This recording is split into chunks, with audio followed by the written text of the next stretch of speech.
Hey, welcome to the One Piece at a Time Distilling Institute with your host, the alchemist of Indiana's Black Forest, Alan Bishop. Hey, this channel is all about home distilling and legal distilling. If you've got questions, reach out to us in the comments below, social media, or via bishopshomegrown@gmail.com. And don't forget to check out thealchemistcabinet.com.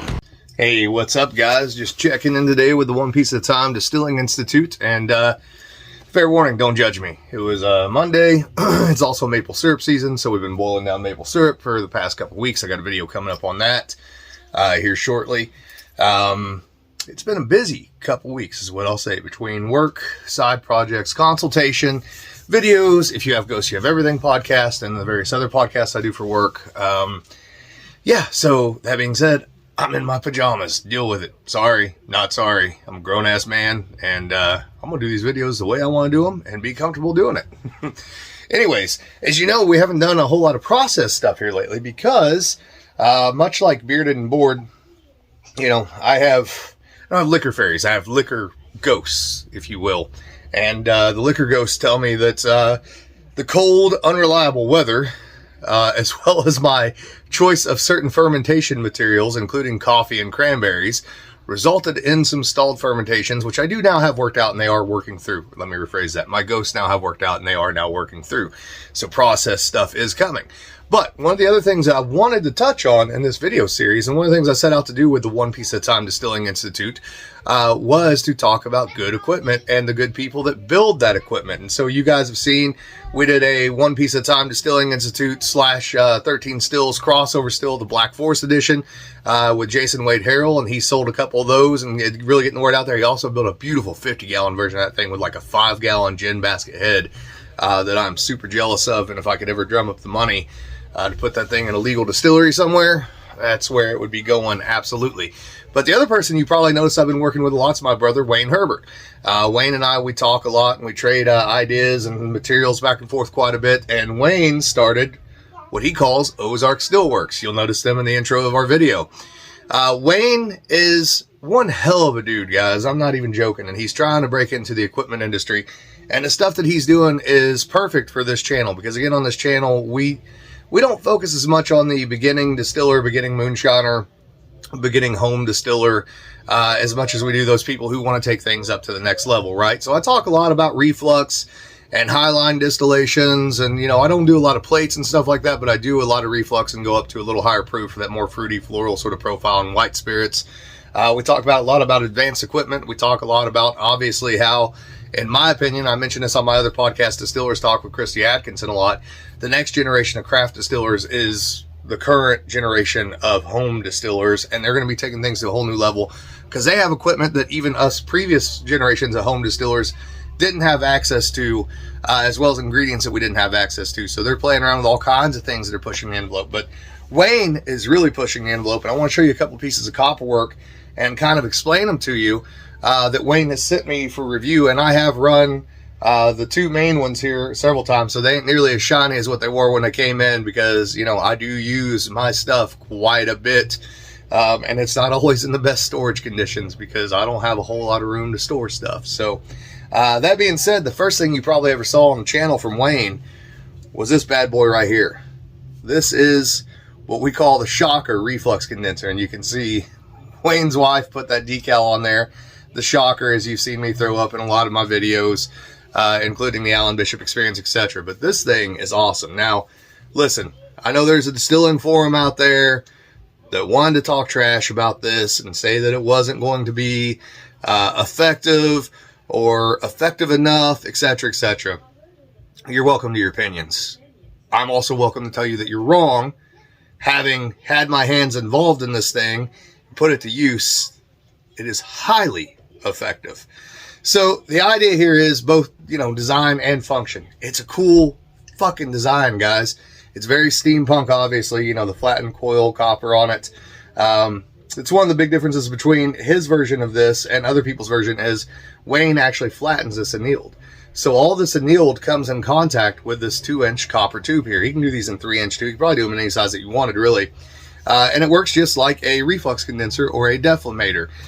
You got, you know, and I know some of you guys run them differently. I do cold water into the bottom, controlled by a needle valve. hot water out of the top. Some people go the other direction. To me, it makes more sense that you put the cold water in the bottom because hot water rises, but that's up to you guys. However you want to run it, I'm not going to judge you as long as you get the results that you want. And I can tell you, having run this thing, I've run it a couple different ways now. I've not run it with plates yet, but that is on the agenda next. Just running this thing open on top of a 5 and an 8 gallon pot still. On a double pass, I was holding 170 proof throughout the hearts, right? The minute I started dropping 168, 167, 166, I was dropping into the tails. This thing was incredibly efficient. You literally could stack plates with it very easily, and we are going to play around with some probably 2-inch and 4-inch plates on this thing to show you guys what it'll really do. Again, it's a beautiful piece of art. When you get this stuff from Wayne is a fantastic welder, and he does a great job with the soldering as well. These things look professional as hell. They come in, they're shined up like nothing you've ever seen before in your life. Again, I've had this for a little while, and so it's got a little patina to it now, and that's okay, right? If it ain't patinaed, you ain't using it more than likely. So Wayne does have these available. Reach out to him. Ozark still works. You'll be able to find some affiliate links here in the very, very short near future via thealchemistcabinet.com, the Warehouse One, our store over there. We don't make any money off of this stuff. This all goes to Wayne, right? He's not sending it to me, and I'm not shipping it to you. It's coming directly from him. We're just trying to help him out, and he sends me stuff to test out. And honestly, guys, this thing, I plan on having Wayne make a bigger one of these in the future for another commercial distillery that I'm doing some consulting on. I'm really excited to see what this will do on a bigger still, right? Like a 100 gallon would be a lot of fun, and we'll see what size that we need to get there. But there's no other deflamators like this out there on the market. Now, one of the other things that Wayne is working on right now is a similar thing to this. Oh, before I forget, I did pack this thing with copper packing one time, and that was on a single pass, and I was able to hold 182 easily with this, with just a little bit of copper packing in it. So, excuse me, you can imagine what it would do with a plate or a couple plates or 4 plates in it. Anyways, one of the other things that Wayne's working on very similar to this is he's actually, and of course this is one of my dumb ideas, this is why I love Wayne Herbert, and I love Jason Wade Harrell, and I love Rick Gibson, because I call these guys and I say crazy shit to them, and then they do it. They do a great job. All 3 of them do, and I rely on those guys a lot for a lot of unique design stuff. But Wayne is going to be making a shell and tube condenser, a Gatlin condenser basically, but he's going to make it like this. It's going to be longer than this, obviously. It's going to be flat and annealed copper. He doesn't have the design all the way done yet, and we've talked about different ways we could slow the vapor coming down, through the condenser on the output side.